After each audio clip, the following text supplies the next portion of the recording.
11:21 minutos con Sergio. Por supuesto estamos acompañados con la doctora Cano. Bienvenida, ¿cómo anda? ¿Bien? Bien. ¿Todo en orden? Bueno, ¿usted cómo le llama esto de la planta cannabis y la onda de medicinal, el efecto Uruguay? Sí, claro, yo digo que en la Argentina estamos viviendo un tremendo efecto Uruguay. O sea, es nefasto lo que ha pasado en Uruguay con lo que nos pasa a nosotros. Yo siempre digo esto, ¿no? Uruguay cometió un error garrafal al dictar una ley independiente del resto de los países de Latinoamérica, porque Uruguay, igual que el resto de Latinoamérica, firmó convenios internacionales que lo obligan a prohibir la marihuana. Entonces, no puede un país legislar por su cuenta, dado el efecto que provoca en los otros. Si al Uruguay se le antoja ponerle un rótulo de medicinal a una planta que es neurotóxica, ese rótulo que le puso el Uruguay nos pegó fuerte a nosotros, y hoy una de las luchas más grandes que tenemos en nuestro trabajo preventivo en las escuelas es luchar contra esta ideología de una marihuana medicinal que es mentira. Es mentira. ¿Pero de dónde se basa? Para que un gobierno diga que sí, que tiene algunos fines terapéuticos, algún punto de base como para inclusive disfrazarlo, si se quiere, al tema del consumo, deben tener. La base es marketing puro, o sea, la difusión esta de que la marihuana puede ser un elemento medicinal y que hay que legalizar la marihuana y que hay que vender la marihuana a cargo del Estado y todo lo demás, es un movimiento de marketing promovido por la firma Monsanto, subvencionada por George Soros, uno de los accionistas de Monsanto, que son los que producen la semilla transgénica de marihuana, que tiene una concentración de THC muy superior a la marihuana paraguaya que se comercializa en toda América. Y la parte, el THC es el principio activo, tetrahidrocannabinol, el principio activo estupefaciente que hace que la marihuana sea una droga, ¿no es cierto? Normalmente la marihuana traía hace 20, 30 años atrás un 5% de THC, se fue modificando, la marihuana paraguaya tiene entre 12 y 15% de THC, la marihuana de Monsanto tiene 25% de THC y la semilla de Monsanto se compra por internet y se le envían a domicilio. ¿Por qué? Bueno, porque Monsanto le puso el rótulo, fantástico. Porque Monsanto le puso el rótulo de medicinal. Porque Monsanto hace a nivel mundial la propaganda de que esta marihuana es de mejor calidad que la marihuana paraguaya. Con la marihuana paraguaya para nosotros, que es la que nosotros importamos, en otras partes del mundo importan de otro lado, ¿no es cierto? Que mejor calidad. Y en realidad, cuando uno habla de calidad de marihuana, habla de marihuana con más THC. Y marihuana con más THC es más tóxica. Cuanto más principio activo tengo, más tóxica es. A veces los chicos dicen, yo prefiero la marihuana que cultivo en mi casa antes que la que compro del narcotráfico porque viene adulterada. Y yo digo, la marihuana adulterada que viene del narcotráfico es menos tóxica. ¿Por qué? Porque los elementos de adulteración, los que yo he visto en el laboratorio, son orégano, tártago, pasto seco, bosta seca, que es pasto, y ninguna de estas cosas es neurotóxica, no tiene principio activo. Si yo compro un porro de marihuana y trae el 50% de cualquiera de estos adulterantes, ese porro me va a provocar menos daño a nivel neurológico que la marihuana que yo cultivé en mi casa con una semilla de Monsanto con 25% de THC. Doctora, una pregunta, porque esto se desprende de lo que acaba de decir. ¿Esto se lo plantean en las escuelas, dijo, o chicos en las escuelas? La semana pasada estuve en una escuela, clase media, centro de la ciudad, y un chico me dijo con toda seriedad, y voy a repetir el término tal como lo dijo él, yo le voy a decir esto, y esto lo he estudiado, y no le hablo al pedo. Yo prefiero toda la vida cultivar mi planta y fumar el cogollo puro de mi planta, que la planta entera prensada, mezclada con veneno de rata que me venden los paraguayos. Yo me lo quedé mirando y le dije, primero, ninguna marihuana en el mundo se vende para el consumo planta entera. ¿Por qué? Porque la marihuana tiene actividad en la flor. Entonces, el que cultiva marihuana para el tráfico, hablemos de los paraguayos, esperan que florezca, esperan que salgan algunas semillas y cortan los extremos florecidos de la planta y dejan la planta entera para que vuelva a florecer el año que viene. Nadie cosecha la planta entera. O sea que, sea el cogollo, que es la flor que yo cosecho en mi casa o la que cosechan los paraguayos, siempre es extremo florido de la planta, que es lo que tiene más principio activo. 1. 2. ¿Dónde está el veneno de rata? ¿Dónde hay ratas comiéndose la plantación de marihuana? O sea, ¿dónde han visto ustedes ratas comiendo marihuana? Sí, algunas haciéndose las locas, hay varias. Que me Vi. Yo le contesto al chico, vos me decís que estudiaste esto y no hablas al pedo.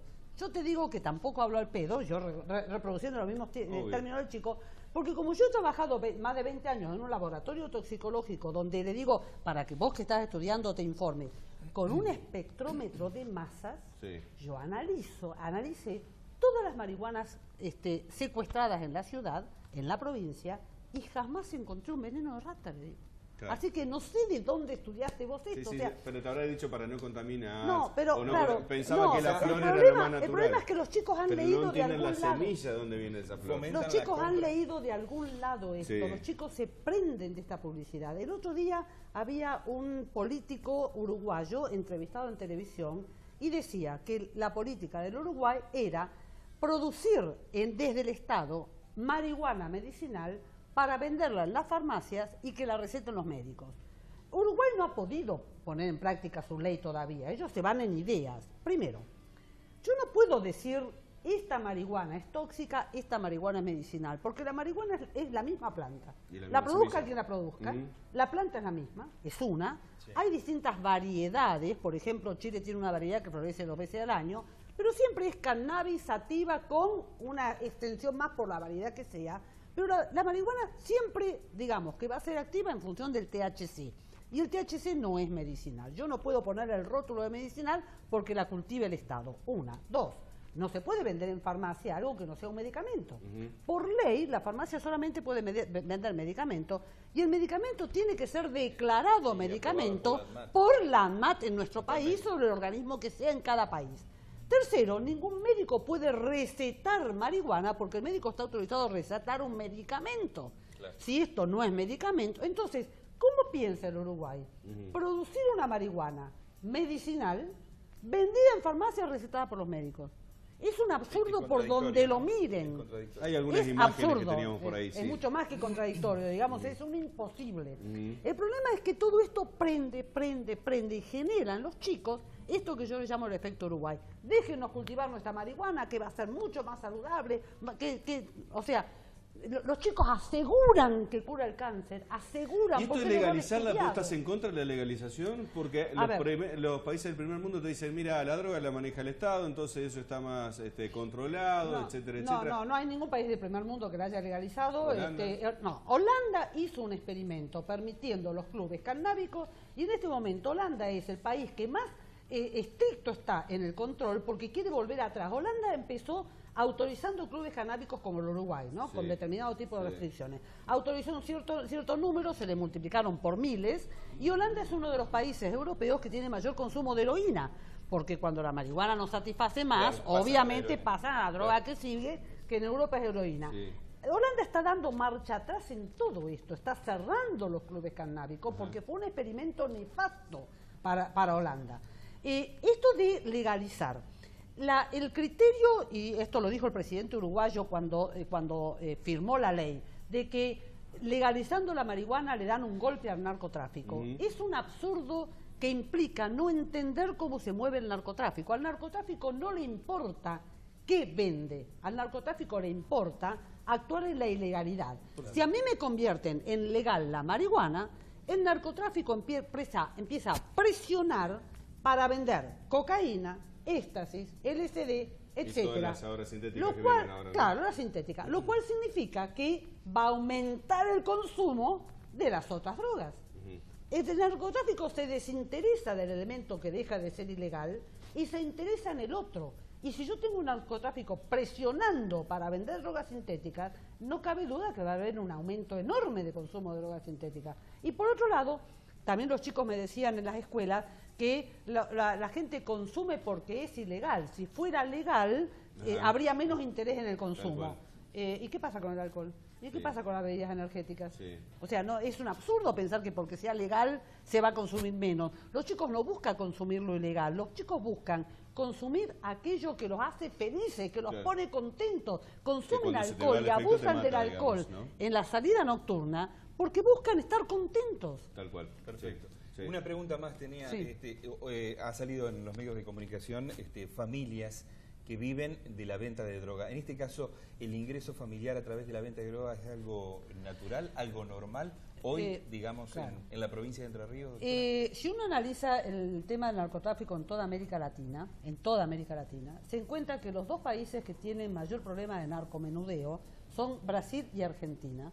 Cuando hablamos de narcomenudeo hablamos de esto, de recurso familiar para llevar el pan a la mesa. Claro, y los dos países donde esto se da más son Brasil y Argentina por el esquema de las villas, favelas o villas, ¿sí? Por este esquema de las sociedades marginadas, de gente sin trabajo viviendo en barrios que son verdaderas ciudades dentro de ciudades, sí, como pasa en la favela. Exacto.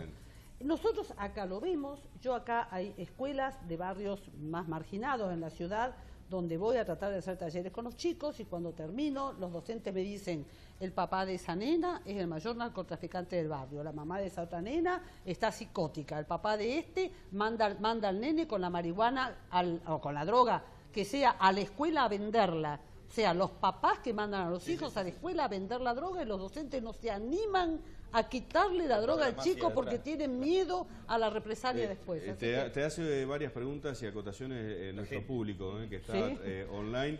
Léelos, porque tengo de espalda acá el monitor. Araceli, ¿qué dice la gente? Uno de los mensajes que nos llega dice: excelente, absolutamente excelente la nota sobre la marihuana que estoy viendo. Felicitaciones a la profesional por la claridad de su explicación.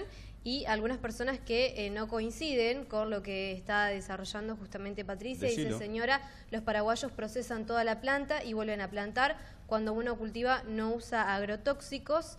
Después dice que la población argentina que consume marihuana es del 5%.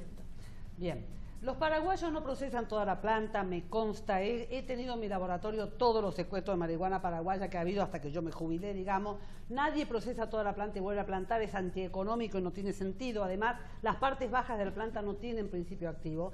Y independientemente de eso, ojalá procesaran toda la planta, porque entonces tendría menos principio activo y sería menos tóxica. Si yo corto la planta entera, tiene principio activo nada más que los extremos floridos, todo lo demás no sirve para nada, así que sería fantástico, pero no es así, no procesan toda la planta.